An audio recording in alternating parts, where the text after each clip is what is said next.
a Timóteo, primeira carta de Paulo a Timóteo, capítulo 3, versos de 1 a 13.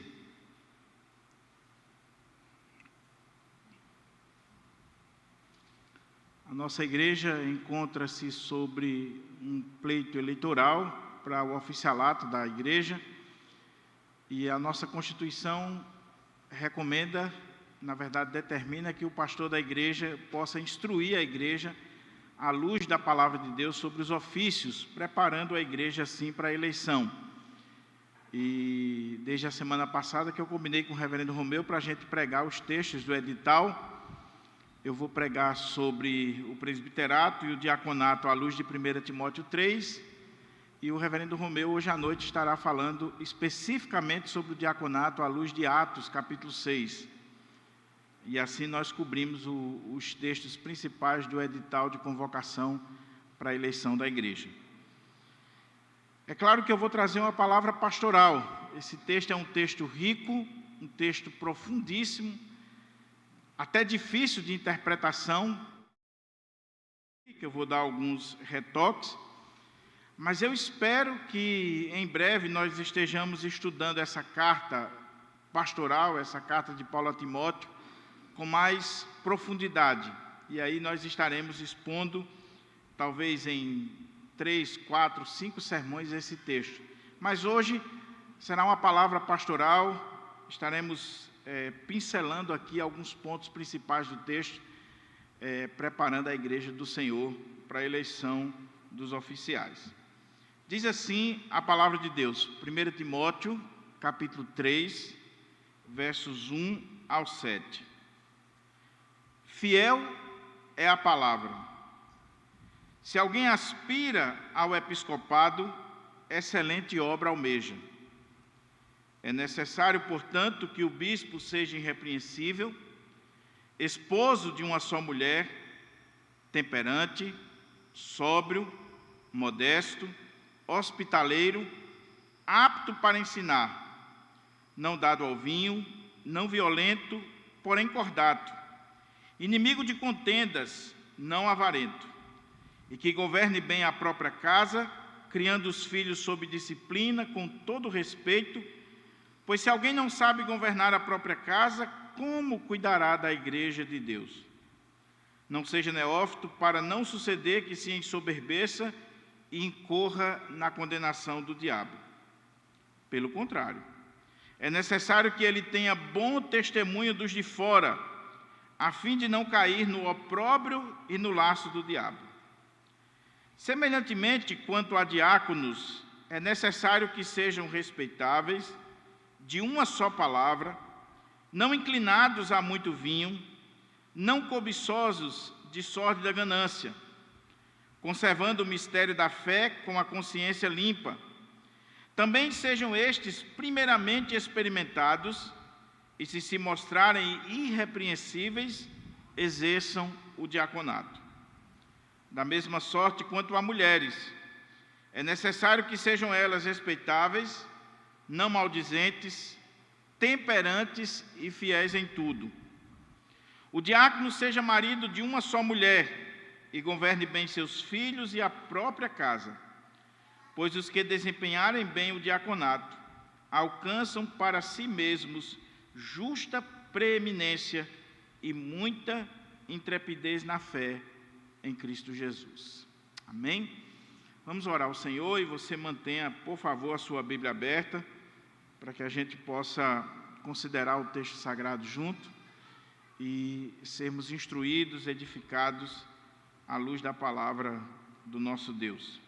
Oremos. Pai querido, estamos diante da Tua palavra, palavra viva, palavra eficaz, palavra essa inspirada pelo Espírito Santo e que penetra no mais profundo do nosso ser. E o desejo do nosso coração, Senhor, o clamor da nossa alma, é que o Teu Espírito Santo, que inspirou essa palavra, possa agora falar ao nosso coração de uma forma toda especial. Nos dá discernimento, temor e tremor à luz da Tua palavra. que a tua igreja possa ser instruída sobre o oficialato da mesma, e que o Senhor confirme aqueles que o Senhor escolheu dentro do seu rebanho, para estarem servindo no presbiterato, no diaconato da nossa amada Igreja Presbiteriana do Pirangi. Em nome de Jesus é que nós oramos e te agradecemos hoje e sempre. Amém. Amém. Presbíteros e diáconos à luz da Bíblia, ou à luz da Palavra de Deus. Quando consideramos a história da Igreja, seja lá nos primeiros séculos ou nos nossos dias, nós vemos que existe uma tensão na Igreja do Senhor.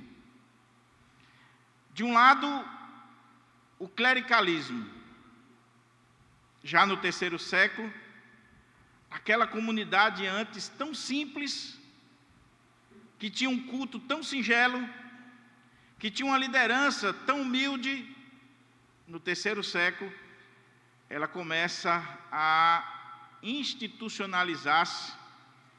A liderança agora já é a partir de um padrão hierárquico. Bispos e por aí vai. Então, por um lado, nós vemos esse clericalismo, eu diria, exacerbado. Hierarquia na Igreja de Deus. Coisa que Jesus Cristo nunca quis para a sua igreja. Ele disse que no mundo vocês teriam aqueles que dominam sobre vocês, mas no reino dele não era assim. Pelo contrário, no reino dele, o maior é o menor, é o que serve. Não existe hierarquia na Igreja de Deus. Não existe sacerdote na Igreja de Deus. A única ponte entre nós e o nosso Deus é Cristo Jesus e não os homens. O único pastor da igreja chama-se Cristo Jesus, que morreu por ela, que deu a vida por ela. Agora, na sua infinita graça, ele escolhe homens para cuidarem do rebanho, que é dele, não desses homens. E um dia eles estarão prestando contas desse pastoreio. Mas o pastor titular de Pirangi chama-se Jesus Cristo, não o reverendo Diogo, não o reverendo Romeu. Eu e Romeu somos servos, auxiliares, no mais baixo nível. Nós somos aquilo que a palavra de Deus coloca como ruiperetas, os remadores de galés, os servos que eram condenados à morte, escravos, e que antes de partirem para o martírio, tinham que prestar um último serviço ao Estado, e eram colocados nos porões dos navios para remarem, e eles remavam de acordo com o tom que o capitão do navio dava. Dependendo do tom que lá em cima era dado, eles remavam com mais velocidade ou com menos velocidade. Eles não eram donos do navio, eles não eram senhores do navio, eles eram servos do capitão do navio. É isso que nós somos. Ai do pastor que achar que é dono de igreja, ai do presbítero, do diácono que achar que ele está numa posição acima dos irmãos. Não, nós somos servos, e servos duas vezes, servos de Deus e servo da igreja. Então a gente precisa ter cuidado com o clericalismo, com hierarquia, com cargos, como algumas denominações, você começa na porta, aí vai auxiliar, depois diácono, se serviu bem como diácono vai ser promovido para presbítero, se serviu bem como presbítero é promovido a isso, aquilo, até chegar a bispo, a arcanjo, anjo e vice-deus. E infelizmente essa mentalidade está presente nas nossas igrejas. Quantas vezes, no momento de eleição, nas nossas igrejas, pessoas dizem assim: não, tem que começar como diácono para depois ir a presbítero. Como se o diácono fosse um cargo inferior e o presbítero fosse um cargo superior. É uma mentalidade completamente antibíblica. O diácono e o presbítero são oficiais da igreja, escolhidos por Deus para estarem na igreja. Não existe hierarquia na igreja de Deus. Os diáconos são oficiais que estarão cuidando da ordem do culto, do ambiente da igreja, visitando os órfãos, as viúvas, a assistência social, para que os presbíteros possam ter mais tempo de se dedicar à palavra, às questões disciplinares e servir a igreja do Senhor. Mas eles trabalham em conjunto. Se o diácono não fizer o seu serviço, o serviço do presbítero não vai sair. E se o presbítero não fizer o serviço correto, do diácono também não vai acontecer. Então, tire da sua cabeça essa ideia de que o diácono é um cargo inferior, o presbítero é um cargo superior, e o pastor, o reverendo, ainda mais. Não. Mas, por outro lado, meus irmãos, existe um problema seríssimo na história da igreja. É o anticlericalismo. É o outro extremo. São pessoas que dizem assim: não,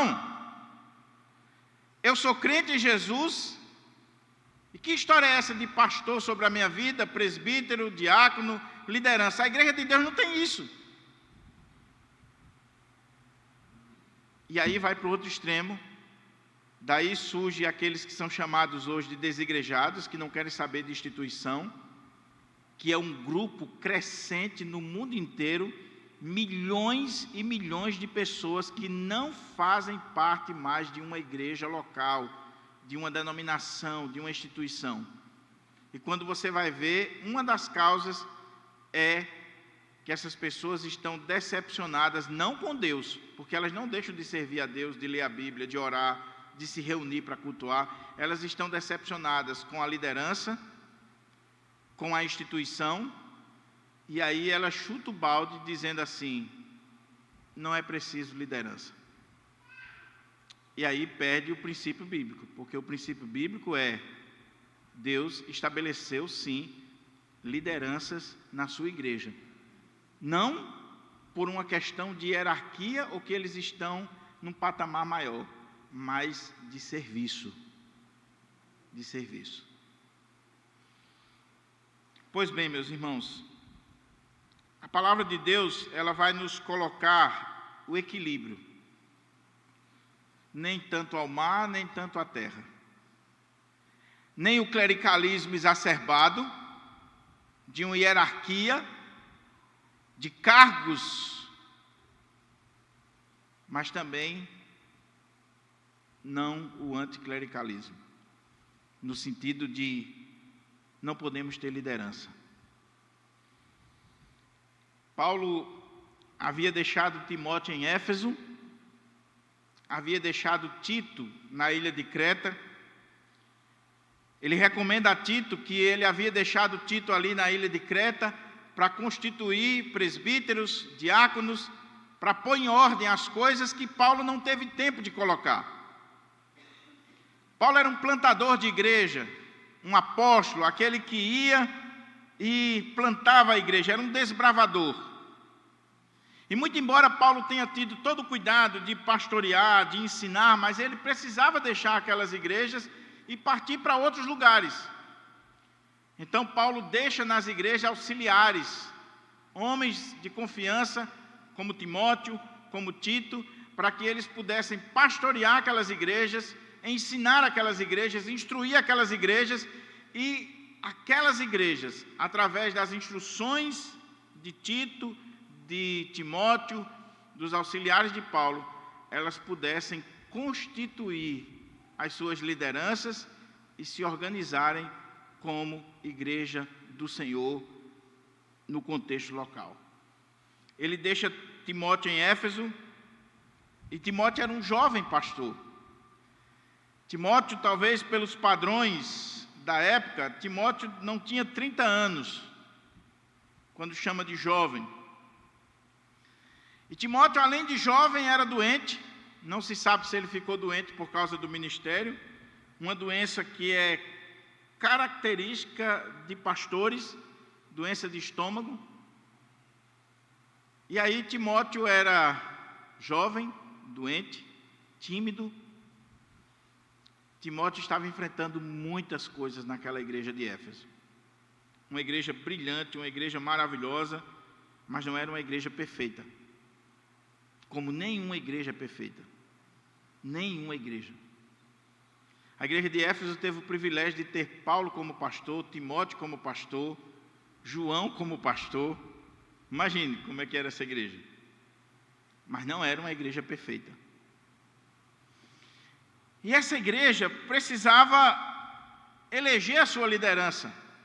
Era prática apostólica, à medida que ia plantando as igrejas, ia estabelecendo a liderança das igrejas. Você vê Paulo na primeira viagem missionária, na segunda viagem, diz que em cada cidade que ele plantava igreja, ele ia constituindo os presbíteros, os anciãos, a liderança daquelas igrejas.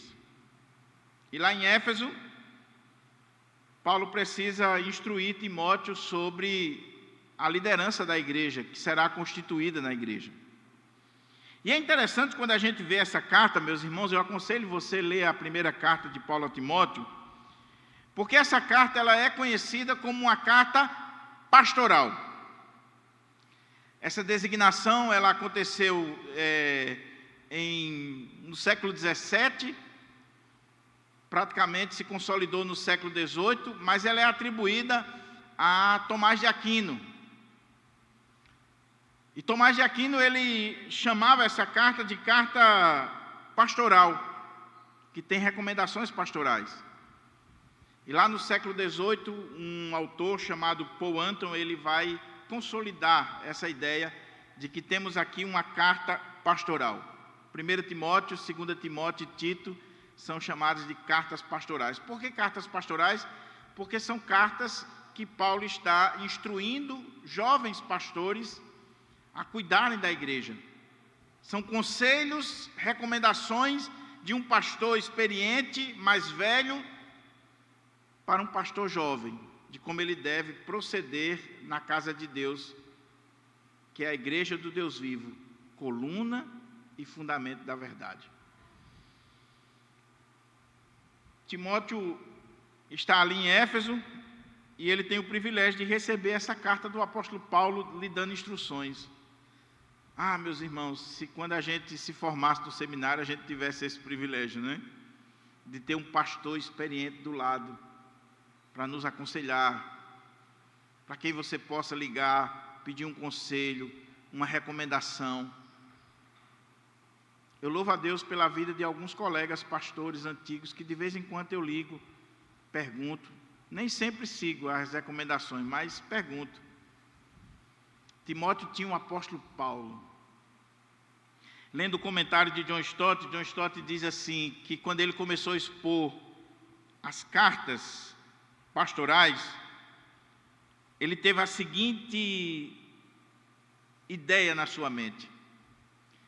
Ele expôs 1 Timóteo, e ele se sentiu um pastor jovem, recém-ordenado, sentado aos pés do apóstolo Paulo, ouvindo as orientações.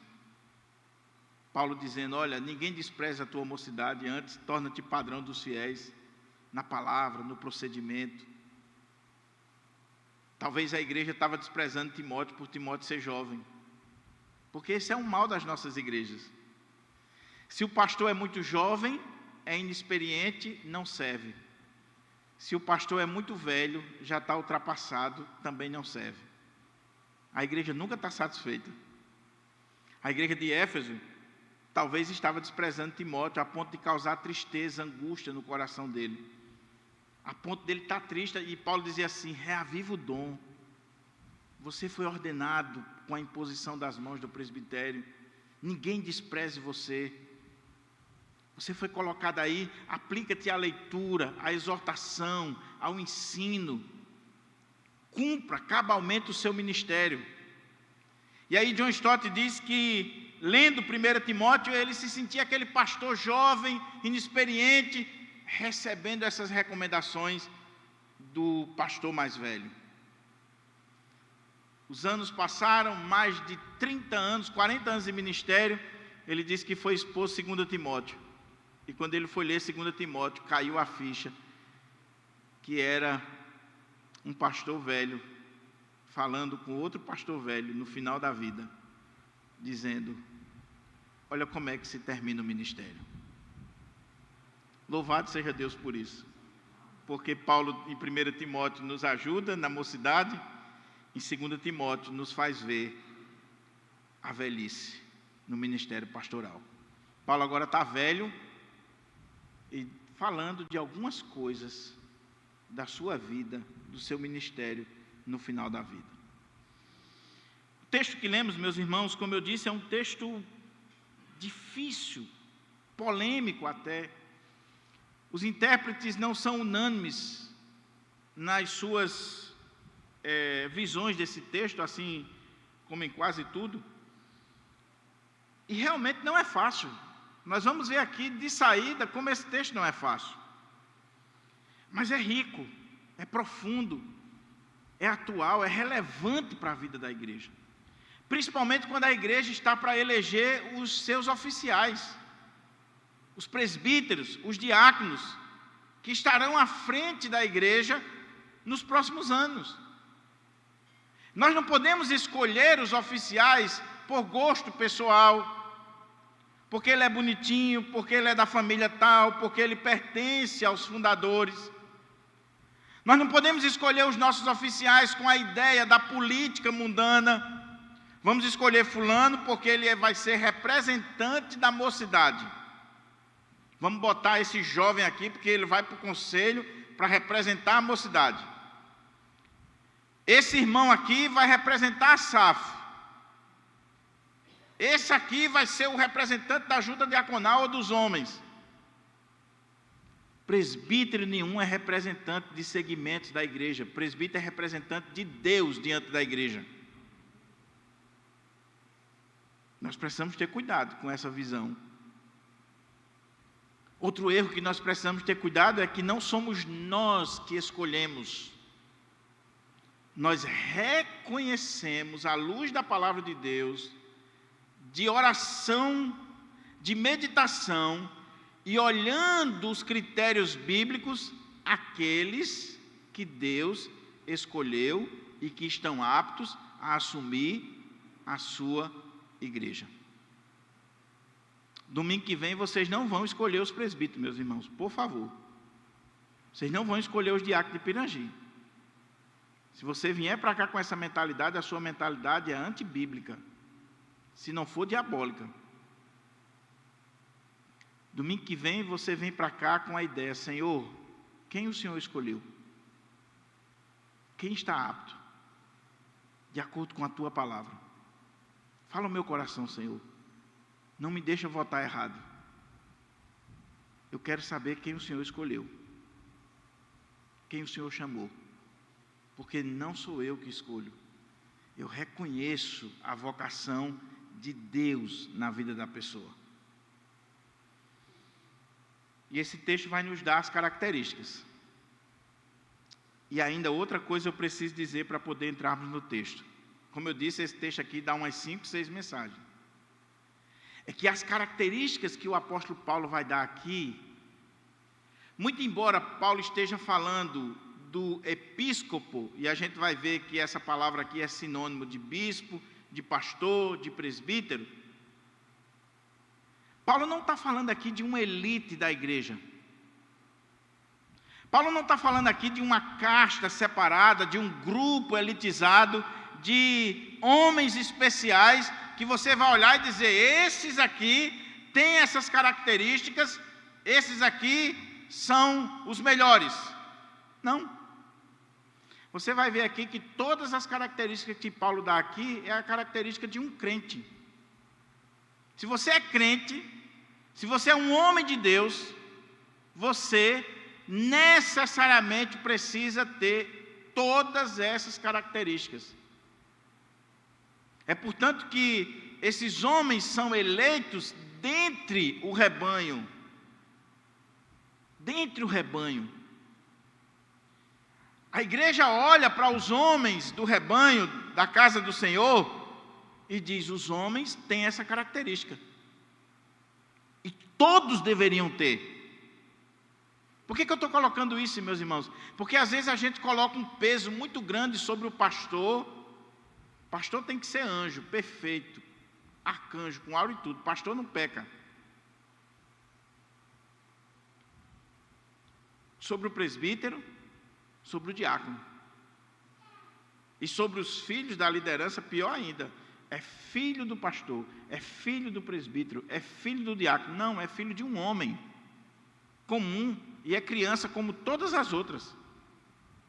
Como todas as outras. Ah, não, você é pastor, você é presbítero, você tem que se comportar. Não, meu irmão, quem tem que se comportar são todos os crentes. Quem tem que ter o padrão bíblico são todos nós. Somos todos nós. Paulo não vai dizer nada aqui que não seja requerido de um membro da igreja. De um membro da igreja. E aqui tem um ponto interessante. É que quando nós vamos avaliar alguém para se tornar membro da igreja, nós deveríamos ter o cuidado de passar a régua nisso aqui, porque quando nós recebemos alguém como membro da igreja e damos a ele o status de membro em plena comunhão, depois fica difícil você dizer que essa pessoa não pode ser liderança da igreja, porque ela não cumpre os requisitos bíblicos. Se ela não cumpre os requisitos bíblicos, ela não deveria nem ser membro da igreja. É preciso a gente ter cuidado. O filtro tem que começar na hora do recebimento para membro. Tem que começar lá. Paulo vai falar aqui dos presbíteros e dos diáconos. E ele vai falar de questões pessoais, questões familiares, questões que envolvem o testemunho dele dentro da igreja e fora da igreja. Ele vai falar aqui de caráter, de vida. E aqui, meus irmãos, nós temos outra coisa extremamente importante para a igreja. Paulo vai elencar aqui mais de 15 características de um homem de Deus que está apto para exercer o oficialato da igreja. E nestas 15 características, a maioria delas é questão ética, moral, familiar, pessoal. Somente uma está relacionada à questão intelectual. Não é interessante? Ele tem que ser um homem de família, ele tem que ser um homem cheio do Espírito, ele tem que ser um homem crente. E depois que Paulo vem falando do testemunho, da vida, aí lá na frente ele diz: apto para ensinar. Como é que as nossas igrejas escolhem os pastores? E depois sofrem. Nós escolhemos os pastores pela retórica, pelo sermão que ele prega, pelos cursos que ele tem, pela capacidade intelectual, e nós não focamos na vida, no testemunho, no caráter, se ele é ou não é um servo de Deus. Meus irmãos, quem mais tem destruído igrejas no mundo afora são doutores, com seus PhDs. Basta olhar para a Europa, para os Estados Unidos e para o Brasil também. Paulo está falando aqui de gente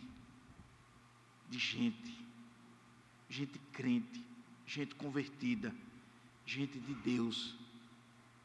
Gente de Deus. Então olha como é que o texto começa. Fiel é a palavra.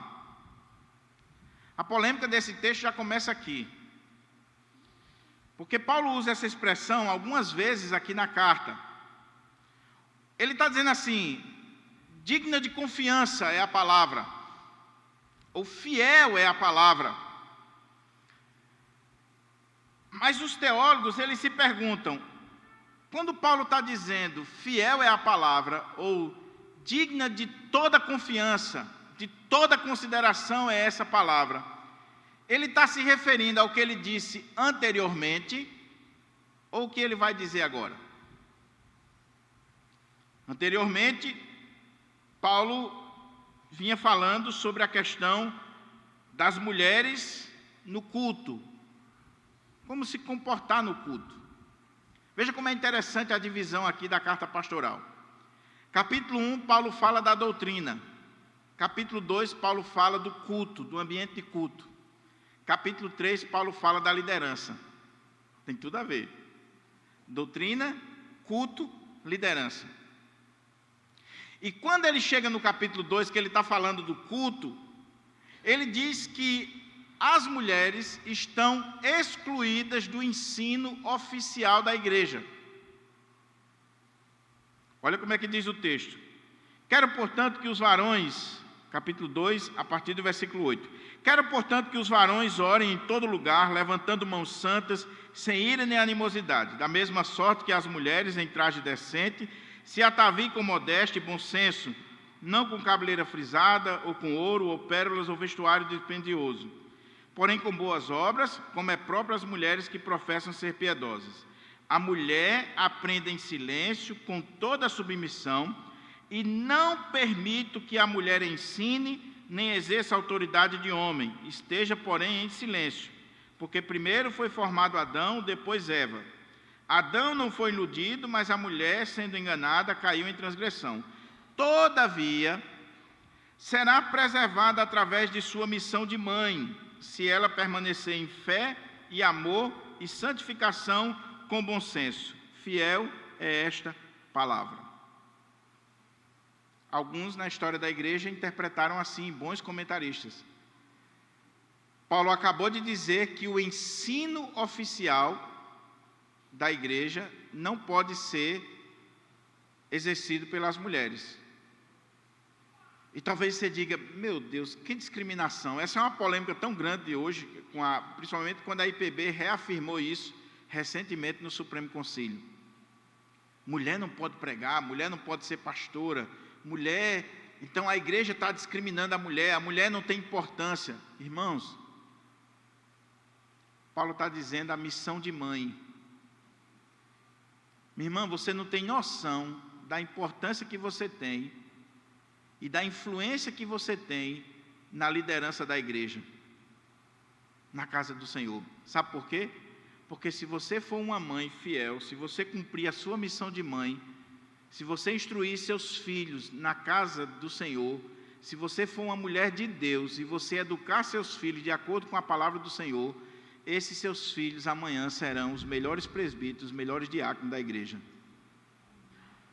Por isso que Paulo está dizendo que a mulher cumpra o seu papel de mãe, a sua missão de mãe, educar, ensinar, instruir seu filho. E esse filho bem instruído pela mãe e pelo pai, lá no seu lar, amanhã ele será um bom pastor, um bom presbítero, um bom diácono. Você vai influenciar, minha irmã, na igreja, sem precisar estar num cargo, sem precisar ser ordenada. Você vai estar influenciando. Mas eu sigo a linha que esse fiel é a palavra não está se referindo ao que ele disse anteriormente. E estou amparado aqui com bons comentaristas reformados. Porque o que ele disse anteriormente é ponto pacífico naquele contexto. Ele está falando da missão de mãe, ele está falando do papel da mulher, naquele contexto, naquela sociedade, isso era ponto pacífico. Mas o que ele vai dizer agora é extremamente importante para a igreja, para o contexto onde Timóteo estava. Então é como que ele estivesse dizendo assim, Timóteo, fiel é essa palavra, digna de confiança, da máxima consideração. O quê? Se alguém aspira ao episcopado, excelente obra almeja. Timóteo, a palavra que eu estou dizendo para você e para a igreja de Éfeso é uma palavra inteiramente digna de confiança, de respeito e de consideração. O quê? Que se alguém aspira, a expressão no original é esticar a mão. Se alguém deseja ansiosamente, o episcopado, ele está desejando uma excelente obra. Essa palavra é digna de confiança, Timóteo. E que coisa maravilhosa, meus irmãos, porque Paulo está falando aqui de alguém que deseja o episcopado. A palavra que Paulo utiliza aqui, ela foi simplesmente transliterada, episcopo, que pode ser traduzida como bispo, algumas versões traduzem como bispo, pode ser traduzida como superintendente. E é melhor que seja traduzida como superintendente ou que não se traduz e deixa assim episcopado, porque quando se traduz por bispo, você já tem uma ideia de um bispo monárquico, que só vai surgir no 4º século. Paulo não está falando aqui de um bispo no modelo católico romano, ou anglicano, ou luterano. Um bispo monárquico, a figura de um bispo. Não. A ideia até hoje a gente chama, o governo episcopal da igreja. O que é o governo episcopal? É o governo de um bispo, de um presbítero, que é chamado de bispo, e que ele é o número 1. Não, essa figura só vai surgir lá no 3º, 4º século. Quando Paulo usa aqui a palavra episcopado, e a gente vai olhar nos outros textos bíblicos, nós vemos que ela é sinônimo de bispo, pastor, ancião ou presbítero. Eu não tenho como ver todos os textos, os detalhes, mas se você ler, por exemplo, Atos capítulo 20, a partir do 17, quando Paulo chega lá em Mileto e ele manda chamar os presbíteros da igreja de Éfeso, ele dá uma palavra para aqueles presbíteros da igreja de Éfeso, os presbíteros no plural, e ele diz: vocês foram constituídos bispos, episcopos sobre a igreja de Deus, e vocês devem pastorear a igreja de Deus. Então, na mente de Paulo, bispo, episcopo, presbítero, pastor é a mesma coisa. Essa é a linha que a nossa igreja segue. Presbítero é o ancião, é aquela pessoa mais velha, mais experiente da comunidade. Falava da natureza em si, da pessoa em si. A ideia do presbiterato vem lá do Antigo Testamento, quando Moisés, a partir do conselho que recebeu do seu sogro, ele constitui os anciãos de Israel para tomar decisões com ele. E aí você vê em toda a história do Antigo Testamento a presença dos anciãos, dos presbíteros. O que é um presbítero? É um ancião, uma pessoa mais velha.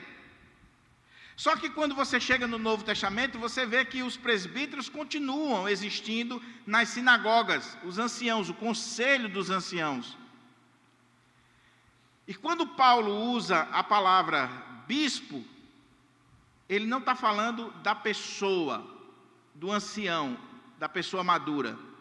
Ele está falando do cargo. O que ele exerce? Ele exerce uma superintendência. A palavra que é usada aqui dá a ideia de alguém que olha por cima do rebanho. Ele tem a visão do todo.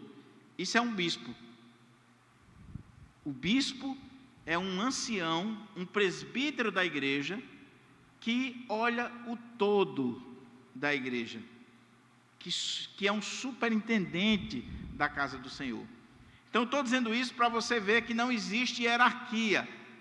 Não existe essa história de diácono, presbítero, pastor, bispo, cardeal, papa, nada disso. Isso aí é uma degeneração do modelo bíblico de igreja. Não existe isso. Eu não sei se você sabe, mas a hierarquia episcopal, sobretudo católica romana, ela vem do Senado romano. Inclusive as vestes dos cardeais católicos, elas são iguais à dos senadores romanos, que usavam púrpura. E a igreja, casada com o Estado agora, ela começa a imitar não só o modelo de administração do Estado, mas trazer toda a liderança estatal para dentro dela. Imita as vestes, imita a estrutura do Senado. A própria palavra Senado vem de ancião. Era um conselho de anciãos. Só que isso vai sendo deturpado. Então Paulo está dizendo, se alguém deseja ser um presbítero, um pastor, um bispo, ele está desejando algo excelente. Agora, lembre-se que não é cargo, meu irmão. Paulo não está falando aqui de alguém que deseja um cargo, uma plataforma de vaidades, um cargo que vai deixar você em evidência. Paulo não está falando isso. E infelizmente, meus irmãos, nas nossas igrejas, existe essa mentalidade diabólica. Você chega nos cantos, você é o que na igreja? Você é pastor, presbítero, diácono? E por trás da pergunta está assim, se você não é pastor, se você não é presbítero, se você não é diácono, você não é ninguém. Você é um Zé Mané. Cuidado, meu irmão. Cuidado. Aí o cara fica desejando assim, não, eu tenho que ser presbítero. Eu estava ouvindo o pastor Paulo Brasil expondo esse texto e outros irmãos. Achei interessante uma ilustração que ele falou. Ele disse assim, que um dia foram avaliar um candidato ao presbiterato na igreja. Aí, meu irmão, por que você quer ser presbítero? O irmão disse, porque eu sou há 20 anos dessa igreja e eu quero agora mandar. 20 anos que eu estou só sendo mandado, eu quero mandar agora. E o pastor disse, esse irmão não serve para ser presbítero, tem que ser reprovado. Ele não entendeu que o cargo é de serviço. Veja que Paulo está dizendo aqui que é uma excelente obra. Obra, é trabalho, meu irmão. A igreja não é um palco de vaidades, a igreja é um canteiro de obras. Você não foi chamado para estar aqui em cima. Eu quero ser presbítero porque eu vou pregar. Eu já ouvi isso. Porque eu vou pregar, vou dirigir o culto, vou estar à frente, vou estar no conselho, vou mandar. Não, meu irmão. Você tem que dizer assim, eu quero ser presbítero porque eu vou fazer a obra de Deus. É uma excelente obra. E veja que ele coloca, excelente obra. Obra, trabalho. Meu irmão, eu quero ser presbítero porque eu quero dar a minha contribuição na casa do Senhor. Eu quero trabalhar na casa do Senhor. Agora, ser presbítero só para vir à reunião do conselho, ser presbítero só para determinar as coisas, mas não arregaça as mangas, não serve. Ser presbítero só para tirar foto no dia da Santa Ceia e dizer que é o oficial da igreja, é obra, é trabalho. Agora Paulo diz assim, é necessário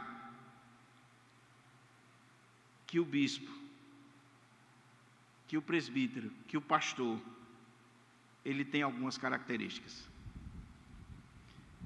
É uma obra que você pode desejar. Não há nada de mal em desejar. Porque aqui também tem outro problema, Júlio. É que quando um irmão diz... Eu já ouvi isso aqui na nossa igreja, meus irmãos. Se um irmão diz assim, irmão, o meu chamado é para ser presbítero. Tem aqueles que torcem logo a cara. Não, esse irmão é orgulhoso demais. Porque ele deveria primeiro dizer assim, eu quero ser diácono para depois ser presbítero. Agora o irmão que chegou e disse assim, eu quero ser diácono. Isso aqui está certo, isso aqui quer servir, mas presbítero... Não, meu irmão, o irmão pode ter consciência, eu fui chamado para o diaconato e eu quero ser diácono. Eu fui chamado para o presbiterato e eu quero ser presbítero. Mas como serviço, não como título, não como uma plataforma de vaidade. Não há nenhum mal você dizer assim, eu fui chamado para o pastorado. Meu irmão, Deus me chamou para pregar a palavra, minha vida é para ser dedicada à palavra. Qual o mal nisso?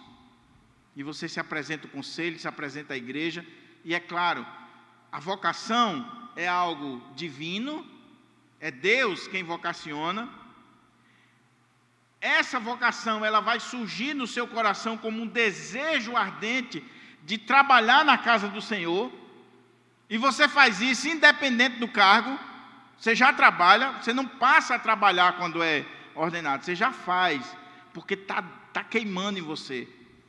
E ela é confirmada pela Assembleia da Igreja, quando o conselho e a Assembleia da Igreja diz, esse irmão aqui, realmente, ele tem o chamado, ele foi escolhido por Deus, ele tem as características, ele já deu prova de que ele é um presbítero, ele é um diácono, ele é um pastor que está servindo na casa do Senhor. Então, o presbitério, o conselho só reconhece e ordena aquele que Deus já chamou e que trabalhou no coração dele.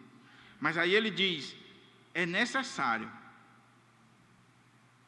não é uma opção, é necessário que ele tenha algumas características pessoais, familiares, intelectual também. É necessário, portanto, que o bispo seja irrepreensível. E quando ele usa aqui a palavra irrepreensível, meus irmãos, ele não está falando aqui de uma pessoa que nunca peca. Ele não está falando de impecabilidade. Ele não está falando aqui de infalibilidade, de perfeição. Que aí ninguém estaria apto. Na verdade, nós não estamos aptos. E eu vou terminar dizendo isso. Quando ele fala aqui de alguém irrepreensível, não é de alguém que nunca pecou, nunca caiu. Porque às vezes a igreja também pensa assim. Não, para ser pastor, para ser presbítero, para ser diácono oficial da igreja, tem que ser aquele irmão que nunca pecou, é o perfeitão da igreja. Até porque depois ele vai ser chamado de ungido. Não, meu irmão, se o critério for esse, Pedro, Paulo, os apóstolos, nenhum estariam no ministério. Pedro, na primeira carta dele, no capítulo 5, ele diz, rogo, pois, aos presbíteros que há entre vós, eu, presbítero como eles, pastoreai o rebanho de Deus. Pedro era irrepreensível? Sim ou não? Se for pelo critério da impecabilidade, infalibilidade, que nunca errou, está fora. Porque dias antes, meses antes, Pedro tinha negado o Senhor, tinha traído o seu Senhor, e não foi só ele, todos abandonaram Jesus, todos os apóstolos abandonaram Jesus. E quando Jesus ressuscita, vai ao encontro de Pedro e diz, tu me amas? Apacenta as minhas ovelhas. A partir daquele dia, a partir daquele momento, Pedro se torna presbítero, pastor da igreja do Senhor, um apóstolo, uma liderança na casa do Senhor. Porque ele não era pecador? Não. Ele é um pecador perdoado, redimido, salvo em Cristo Jesus, capacitado por Cristo Jesus. Depois disso, passaram-se alguns anos. Paulo está lá em Antioquia e Pedro está com os irmãos gentios lá, comendo um churrasco de carne de porco. E aí chegam os judeus de Jerusalém. A gente vai ver isso em Gálatas, é a próxima mensagem. Pedro ficou assustado quando viu os judeusão, os radicais da igreja, e caiu fora do churrasco de porco. É claro que eu estou ilustrando. Diz a Bíblia que Paulo repreendeu a Pedro na cara porque se tornara, é o quê? Repreensível. Repreensível. Então Pedro está fora do ministério, não está? Não, meu irmão. Calvino diz uma coisa interessante. Calvino diz, comentando esse texto, que irrepreensível aqui não é alguém que não peca. Irrepreensível aqui é alguém que não pode ser conhecido por uma prática constante de pecado. Dr. Augusto Nicodemos, expondo esse texto, ele diz assim, todos nós mentimos. Quem é que não mente aqui? Nem que seja para defender sua pele ou a pele da sua família. Você nunca mentiu? Agora, você não pode ser conhecido como um mentiroso. A mentira não pode ser a prática constante da sua vida. Quem é que não fala mal dos outros? Levanta a mão quem é perfeito, que nunca falou mal de ninguém, nem que seja da sogra. Agora, você não pode ser conhecido como alguém que é maledicente. Você comete, em determinados momentos, você comete um pecado de maledicência. Mas a igreja não pode olhar para você e dizer assim, esse irmão é um maledicente, esse irmão é um mentiroso, esse irmão é um mulherengo. Não, aí já é uma prática constante. Essa pessoa se tornou repreensível, porque aquilo ali define a vida dela. E isso é muito sério, meus irmãos. Eu estava lendo um comentarista desse texto, ele dizendo assim, muitas vezes alguém cai num pecado na igreja, e a gente taxa essa pessoa com aquele pecado. seja adultério, seja o da mentira, seja qualquer outro pecado. E aí você olha para a pessoa e diz assim: fulano é um mentiroso, fulano é um adúltero, fulano é isso, é aquilo. Não, meu irmão. Pode ter sido uma queda, mas isso não pode definir a vida da pessoa. E se você define a vida da pessoa, toda a trajetória da pessoa, por causa de um erro pontual dela, você está errado. Então, irrepreensibilidade aqui é: você não pode ser alguém que é conhecido por uma prática constante, que define a sua vida, uma prática de pecado. Você tem que ser alguém que as pessoas não possam acusar de nada. Acusar de nada. Não pode estar apontando em você: esse cara aqui, ó, é mulherengo. Não pode fazer isso. Aí ele diz: características do lar pessoal e intelectual. Esposo de uma só mulher. Pronto, aqui já daria um sermão. Você olha para a história da igreja, não tem consenso. E não tem como a gente falar com Paulo e dizer assim: Paulo, o que é que você quis dizer com esposo de uma só mulher? Não tem como ligar para Paulo, pedir uma audiência com Paulo, igual aquele irmão, né, que estava numa vigília, e alguém disse assim: o apóstolo Paulo está entre nós. O apóstolo Paulo está entre nós. Aí ficaram orando, tal. Quando foi lá na frente, o irmão disse assim: irmãos, eu queria pedir encarecidamente a vocês uma coisa. Isso o quê? Ore por meu pai morreu faz uns 10 anos, eu tenho muito amor pelo meu pai, peça para ele vir entre nós, eu queria ver ele, bater um papo com ele. Esse irmão, isso é espiritismo. Esse irmão, e Paulo não está entre nós? Cuidado. Não tem como ligar para Paulo, não tem como conversar com Paulo. Então, o que ele quis dizer com esposo de uma só mulher? Primeiro, alguns dizem que ele está dizendo aqui que o solteiro não pode ser presbítero. Antigamente se tinha muito essa ideia, né? Alguns pais da igreja defendiam essa ideia: solteiro não pode ser presbítero, não pode ser pastor, não pode ser liderança. Por quê? Porque Paulo diz que tem que ser esposo de uma só mulher. Se esse for o sentido, Paulo estaria fora. Paulo era solteiro. E Paulo defende o celibatário de forma brilhante também na carta aos Coríntios. Então, com certeza, a ideia não é essa. Que pode ser melhor que o líder da igreja seja alguém casado, sim, mas a Bíblia não exclui o solteiro. Nós não seguimos essa linha. Segunda coisa, na história da igreja, os viúvos estariam fora. Por quê? Os pais da igreja diziam que o viúvo, ele não pode exercer o ministério se ele casar de novo. Porque o casamento é o espelho para a igreja, o lar dele é o espelho para a igreja. Então ele tem que ser marido de uma só mulher. Cristo não tem duas esposas, Cristo só tem uma, e o nosso matrimônio é o exemplo disso. Então, como Cristo só tem uma esposa, o homem só pode ter uma esposa. Se ele fica viúvo e casa de novo, ele estaria desqualificado para o ministério. João Crisóstomo dizia que, por quê? Porque isso vai causar problema na igreja. Ele casa de novo, tem outra família, aí os filhos da primeira esposa, da segunda, e vira uma confusão. Os que defendem essa teoria, eles se baseiam lá no capítulo 5 também, quando fala das viúvas, das anciãs da igreja lá, que é a mesma palavra presbíteras, mas não no sentido de ofício, mas de idade. As viúvas que deveriam ser incluídas na cesta básica da igreja, na ajuda da igreja, tinham que ser viúvas no mínimo de 60 anos e que não fosse casada uma segunda vez, tinha que ter sido esposa de um só marido.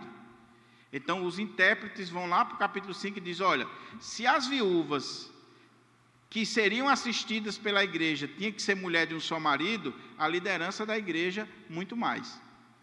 Só que mais na frente Paulo diz assim: as viúvas mais novas eu quero que casem. Por quê? Porque se elas não casar, vão ficar conversando besteira na rede social, atualizando o que Paulo disse, né? A outra ideia é: divorciado não pode. Há muitas igrejas que diz: se o pastor é divorciado, o presbítero é divorciado, ou um irmão é divorciado, ele não pode assumir a liderança. E isso é taxativo, não interessa qual foi o motivo do divórcio. Há muitos irmãos batistas, presbiterianos também, que pensam assim. Por exemplo, John Piper, John MacArthur e tantos outros pastores aí que defendem que o pastor, o presbítero divorciado, ele não pode mais, nunca mais, exercer o ministério. A nossa igreja entende, à luz da palavra de Deus, que se o divórcio for legítimo, a parte inocente, como diz a Bíblia, a confissão de fé, convém casar, e se convém casar, por que negar a essa pessoa o oficialato? Seria puni-la 2 vezes. O meu cônjuge me traiu. Por causa dessa traição, acabou o casamento. Essa separação, esse divórcio é legítimo. Eu sou a parte inocente. Então eu vou ser punido para a vida toda, não exercer o meu dom, o meu ministério, porque a outra parte pecou. Eu fui abandonado, que é a outra cláusula. Só existem essas 2 cláusulas para divórcio na Bíblia e na nossa confissão. Minha esposa me abandonou, que pode ter sido o caso de Paulo. Quando Paulo se converteu, a esposa dele pode ter abandonado ele. Por que a gente imagina isso? Porque Paulo pertencia ao Sinédrio, e para pertencer ao Sinédrio só quem era casado. Então, provavelmente, Paulo foi abandonado pela esposa. Se a esposa abandona, o cara está livre para casar de novo, biblicamente. Se ele está livre para casar de novo, ele pode ser um presbítero, um pastor, porque o divórcio dele foi legítimo, ele não é a parte culpada que provocou o divórcio. Agora, se ele foi quem adulterou, se ele foi quem pecou e o casamento foi destruído, houve um divórcio ilegítimo, essa parte culpada, uma vez que não restituiu o casamento, ela não pode mais exercer liderança na igreja. Outra coisa, a Igreja Presbiteriana do Brasil, 2018, se eu não estou enganado, Rev, uma coisa comum que está acontecendo nas igrejas brasileiras. Os irmãos se separam. Brigou com a mulher, não teve jeito, se separou, pediu divórcio, se divorciaram. Passou 2, 3 anos, o caba viu que a segunda era pior do que a primeira, ela viu também que o outro rapaz era pior do que o marido dela, resolveram voltar. Se voltarem e casar de novo, a Igreja Presbiteriana do Brasil decidiu que essa pessoa, ela não pode exercer o oficialato da igreja. Ela maculou o casamento. Ela maculou. Se ela separou, constituiu outra família e depois volta, ela maculou à luz de Deuteronômio 24. Outra ideia aqui é que seria uma pessoa que está na prática da bigamia ou da poligamia. E essa é a interpretação que a gente segue. A Igreja Presbiteriana, a grande maioria dos intérpretes. Quem é que Paulo está falando aqui? O contexto da época, meus irmãos, era tanto judeu como romano e grego, o homem podia ter mais de uma esposa. Agora imagine na igreja isso, imagine na casa de Deus, imagine os filhos. Então Paulo começa a disciplinar essa prática na igreja e diz, olha, para ser oficial da igreja, ele tem que ser marido de uma só mulher. A partir desse momento da conversão, ele tem que ser marido de uma só mulher. Alguns chegam a dizer que gerou um problema grande. Eu tinha 5 mulheres, era casado com 5 mulheres naquela cultura. Com qual delas eu vou ficar? A primeira? A mais bonita? Com qual delas eu vou ficar? Então os pais da igreja, lá no contexto da época, diziam assim, fica com a primeira e vai sustentar as outras, mas não pode ter relação com as outras, você vai ser marido de uma só mulher, se você quiser ser presbítero na casa do Senhor. Ele tinha que ser marido de uma só mulher. Então ele está combatendo aqui a bigamia, a poligamia, ele está combatendo aqui o homem que não está satisfeito com uma só mulher, esposo de uma só mulher. Caminhando para a conclusão, que eu vou só dar umas pinceladas no restante, porque a hora já chegou aqui. Lembra que eu falei que esse texto é profundo e difícil? Ele diz assim, esposo de uma só mulher, temperante, sóbrio, modesto. Se você for pegar cada palavra dessa no grego, meus irmãos, é uma riqueza. Temperante, sóbrio e modesto. Fala de alguém que é equilibrado interiormente e exteriormente. Ele é uma pessoa temperante, é uma pessoa que tem equilíbrio mental, emocional.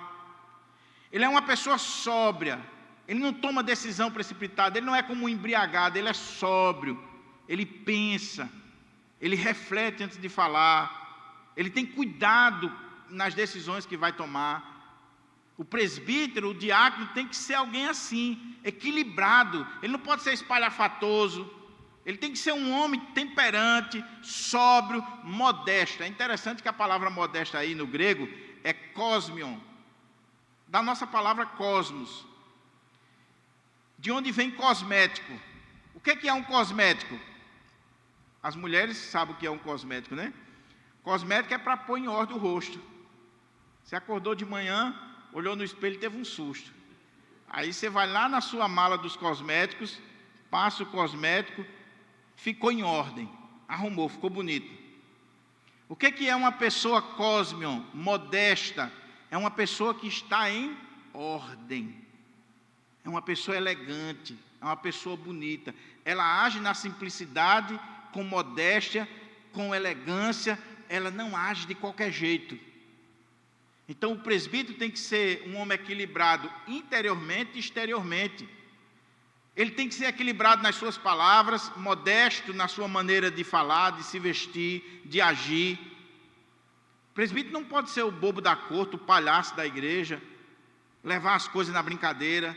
Não, ele tem que ser um homem sóbrio, temperante. Um homem que pensa antes de falar, de agir, de tomar decisões. Não pode ser um moleque. Não pode ser alguém espalhafatoso. E a igreja precisa ter cuidado, irmão.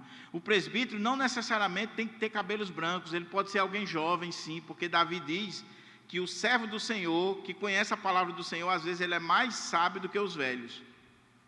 Então, cuidado com essa ideia também. Então para ser presbítero tem que ser de cabelo branco. Não. Pode ser um jovem, mas um jovem equilibrado, temperante, sóbrio, modesto, que conhece a Bíblia, que você olha para ele e diz, esse jovem aqui é um exemplo na casa do Senhor. Hospitaleiro. Hospitaleiro é, literalmente do texto grego, é amante do estrangeiro. É alguém que recebe alguém em casa. Um presbítero que não quer ninguém na casa dele, que não quer contato com ninguém, só quer os votos da igreja, só quer ser honrado na igreja, mas não chega perto de ninguém, não tem cheiro de gente. Que presbítero é esse? Que pastor é esse? Que diácono é esse? Hospitaleiro. Naquela época, as hospedarias eram imundas, muita prostituição. Então, o pastor recebia pessoas em sua casa. Então, ele tem que ser hospitaleiro, tem que gostar de gente. Cuidado, meu irmão, com um pastor que não tem cheiro de ovelha, com um presbítero que não tem cheiro da igreja, que não conhece a igreja, que não se aproxima da igreja, com um diácono que não conhece o povo da igreja, porque não se envolve, apto para ensinar. Veja que só tem essa característica. Ele tem que conhecer a Bíblia, ele tem que conhecer teologia, tem dentro da sua característica, apto para ensinar. Se precisar, ele vai pregar, ele vai ensinar, ele vai discipular. O ensino aqui não é necessariamente o ensino oficial público, porque a gente sabe, mais na frente existe o presbítero regente e o docente. Capítulo 5, Paulo diz assim, digno de redobrados honorários, e honorário ali é salário mesmo, não é só honra, é salário. Digno de redobrados honorários são os presbíteros que presidem bem, com especialidade os que se afadigam na palavra e no ensino. Então, dentre os presbíteros, a nossa igreja entende que existe o presbítero docente, que é chamado de pastor, de bispo, e existe o presbítero regente. O docente, por causa da docência, ele foi enviado para o seminário para que ele aprenda hermenêutica, todas as matérias, para ele poder agir com eficácia na docência. O regente, ele precisa conhecer a Bíblia, mas não necessariamente ele vai ter a docência, mas ele tem que ser apto para ensinar. Porque o irmão vai chegar para o presbítero e dizer assim, presbítero, eu estou com dúvida nisso aqui, e o presbítero não conhece a Bíblia, não sabe abrir a Bíblia, não conhece nada, ele tem que ser apto para ensinar. Não dado ao vinho, não pode ser demorado ao vinho. Não violento, porém cordato. Inimigo de contendas, não avarento. Olha quantas coisas. Não pode ser demorado na mesa do vinho.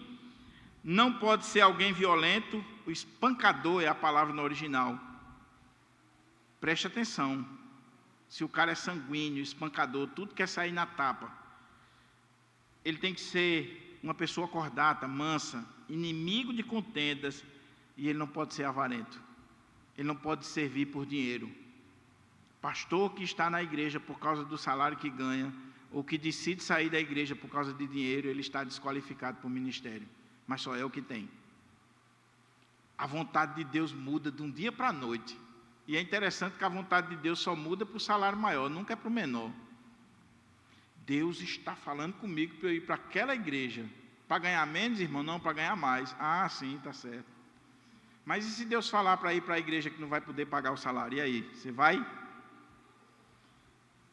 É como os missionários modernos. Deus só fala para ir para o Canadá, Estados Unidos, Inglaterra, para a África, para o Iraque. Ninguém tem chamado de Deus. Que governe bem a sua própria casa, criando os filhos sob disciplina com todo respeito, pois se alguém não sabe governar a própria casa, como cuidará da igreja de Deus? Ele tem que ser um homem exemplar na sua casa, governar a casa. Se ele é casado, observa a casa dele, observa a esposa, os filhos, como é que ele trata, como é que ele cuida, se os filhos são submissos. É claro, concordo aqui com o reverendo Augusto Nicodemos. Se o filho ficou de maior, meu irmão, casou, saiu de casa, você não pode julgar o pastor pelo filho dele de maior, que já é responsável pela vida dele. Agora, enquanto estiver debaixo da autoridade do pai, for de menor, estiver sendo criado pelo pai, você deve olhar, você deve observar. Ele tem que criar os filhos sob disciplina. Não pode ser novo convertido, neófito. A ideia no texto grego é uma planta recém-plantada. O cara chegou na igreja hoje, amanhã já é presbítero. E as nossas igrejas gostam disso, principalmente se for ricão, se tiver influência. Chegou na igreja, um ano, já está no conselho. E vai ser o capeta no conselho. Sabe por quê? Porque ele não teve tempo de igreja, ele não aprendeu o que é servir. Ele vai para o conselho e ele traz a mentalidade da empresa dele para dentro do conselho. E ele olha para o pastor como se o pastor fosse um empregado, ele olha para as finanças da igreja como se fosse a administração financeira mundana. Vai ser uma desgraça. O homem tem que ser olhado, observado, provado. Não pode chegar hoje e amanhã já está na liderança. Não pode, meu irmão. Não pode. Para quê? Para que ele não se ensoberbeça e incorra na condenação do diabo. Pelo contrário, é necessário que ele tenha bom testemunho dos de fora, a fim de não cair na condenação do diabo. Se você bota alguém novo no presbiterato ou no diaconato, ele cai na mente dele a ideia: eu agora sou oficial da igreja. Eu agora sou presbítero. Ó, sou oficial, viu, irmão? Sou presbítero. E a mulher é pior ainda, eu sou a mulher do presbítero. Agora eu sou a mulher do presbítero, do diácono. Diz que tinha um irmão, Júlio, que era aquele irmão simples na igreja, humilde, sabe? Humildezinho. O pastor fazia um culto no sítio. Para chegar lá no sítio, ele atravessava um rio. Aí ele, quando chegava no rio, ele dizia: pastor, pode subir na cacunda, que eu levo o senhor. Eu posso me molhar, mas o senhor não. O senhor tem que chegar lá arrumadinho para dirigir o culto. Fazia isso, chegava lá, arrumava as coisas e tal. Próxima eleição da igreja, elegeram ele diácono. Semana seguinte foi um culto na congregação. Quando chegou na beira do rio, o pastor disse: e aí, irmão? Ele disse: não, agora eu sou nhaco. Olha o dedinho. Agora eu sou nhaco. Agora eu sou um oficial. Não se ensoberbeça. É interessante, irmãos, no original aqui a ideia é uma nuvem de fumaça. Como assim? O cara que assume um cargo de liderança sem estar preparado, uma nuvem de fumaça passa na cara dele assim e ele começa a se achar muita coisa. O que vai acontecer? Ele cai na condenação do diabo, o orgulho. O que derrubou o diabo foi orgulho. No dia que eu me senti melhor do que você, porque eu estou aqui na frente, é a minha queda. Aí Paulo conclui. Eu termino aqui bem rapidinho, porque Romeu vai falar sobre esses aspectos aqui. Semelhantemente, quanto a diáconos, é necessário que sejam respeitáveis, de uma só palavra, não pode ter duas palavras, não inclinados a muito vinho. Veja que o presbítero que vai tomar decisão disciplinar, uma série de coisas, Paulo diz, não dado ao vinho. O diácono, que não vai assinar ata, tal, mas muito vinho, né? Aí um miserável diz assim, é melhor ser diácono que ser presbítero, que eu não vou deixar meu vinhozinho, né? Há muito vinho, não cobiçoso de sorte da ganância. Você já pensou um diácono que é cobiçoso, que é ganancioso, que é avarento? Ele vai lidar com as ofertas da igreja, meu irmão. Ele vai contar o dinheiro da igreja. Cuidado. Aí ele diz, conservando o mistério da fé, tem que ser alguém que conhece o mistério da fé, a doutrina bíblica, o evangelho, a palavra de Deus. Não pode ser analfabeto do mistério da fé e tem que ter a consciência limpa. Aí diz, também sejam estes primeiramente provados, experimentados, e se mostrarem irrepreensíveis, que exerçam o diaconato. Aqui, Damares, eu achei muito bonito lá em Pinheiros. Existe uma coisa lá em Pinheiros que eu já tentei implantar aqui na igreja. O conselho anterior, na época, não aprovou, mas eu acho que nós deveríamos implantar. O que é? O diácono trainee, baseado nisso aqui. Olhar para a igreja, quais são os homens que a gente identifica com o chamado do diaconato. Fulano, Beltrano e Cicrano. Pronto. Vamos pegar esses homens aqui, botar eles junto com os diáconos da igreja, participar das reuniões da junta diaconal, ser acompanhado pelo conselheiro da junta, e aí na próxima, bota ele para fazer atividades na igreja, abrir a porta, fazer as coisas, visitar. Na próxima eleição a igreja já viu quem está mais ou menos apto para servir. Experimentados, testados primeiro, não é de última hora. Aí ele diz, da mesma sorte as mulheres, e por isso que eu deixei para o último minuto, viu, Júlio? Da mesma sorte quanto a mulheres, é necessário que sejam respeitáveis, não maldizentes, temperantes e fiéis em tudo. Diaconiza? Tem diaconisa na igreja? Isso aqui dava 10 sermões, eu vou pregar um dia, se Deus quiser. A interpretação que nós seguimos, que a igreja presbiteriana segue, e eu acredito que esteja correta, é que ele está falando aqui das mulheres, tanto dos presbíteros como dos diáconos. Alguns acham que ele está falando da mulher só dos diáconos. Por quê? Porque o serviço do diácono é visitar órfão, viúva, entrar nas casas, a mulher do diácono acompanha ele. A mulher do presbítero não vai para a reunião do conselho, por isso que Paulo não falou da mulher do presbítero. Mas João Calvino diz que nesse texto, Paulo está falando que tanto a mulher do presbítero, quanto do diácono, ela tem que ter essas características, porque a mulher vai ser um suporte muito grande no ministério do marido. Quando a igreja vai escolher um presbítero, um diácono, um pastor, tem que olhar para a mulher dele. Até porque ela vai influenciar no voto, dependendo da característica dela. O diácono seja marido de uma só mulher e governe bem seus filhos e a própria casa, pois se os que desempenharem bem o diaconato alcançam para si mesmos justa preeminência e muita intrepidez na fé em Cristo Jesus. O diácono que exerce bem o seu ministério, ele vai ser honrado na igreja, honrado por Deus, ele vai crescer em experiência, ele vai crescer na fé. Concluindo, meus irmãos, eu espero que a gente saia daqui, como eu disse, é uma pastoral, e um dia eu vou expor esse texto com mais detalhes, principalmente o texto das mulheres, eu garanto às irmãs. Concluindo, a igreja vai escolher os presbíteros e os diáconos próxima semana. Antes de qualquer coisa, ore, leia esse texto, leia o texto que o pastor Romeu vai pregar. Olhe para os irmãos que estarão aqui concorrendo e pergunte, eles têm essas características ou não? Agora, a segunda coisa, não busque perfeição. Mateus Henry, comentando esse texto, o reverendo Romeu, ele termina dizendo assim, quem é suficiente para estas coisas? Ninguém. Eu estou olhando para esse texto aqui e eu me envergonho em alguns momentos. Então eu estou desqualificado? Não. Quando eu olho para o texto e eu vejo que eu estou pecando em alguma dessa área, eu tenho que dizer, Senhor, tem misericórdia de mim, me perdoa, me ajuda, me faz ser o melhor pastor, o melhor presbítero, o melhor diácono para a casa do Senhor. É essa atitude que você tem que ver. Eu sempre fiz uma pergunta na avaliação do conselho, nessa agora não, porque eu não participei. Foi o reverendo Romeu que dirigiu. Mas quando eu estou avaliando candidatos ao presbiterato ou diaconato, a primeira coisa que eu pergunto é: meu irmão, você se sente apto, você se considera pronto para exercer o presbiterato ou diaconato? Se o cara disser um sim taxativo, ele perdeu meu voto. Porque nós não estamos prontos, perfeitamente prontos.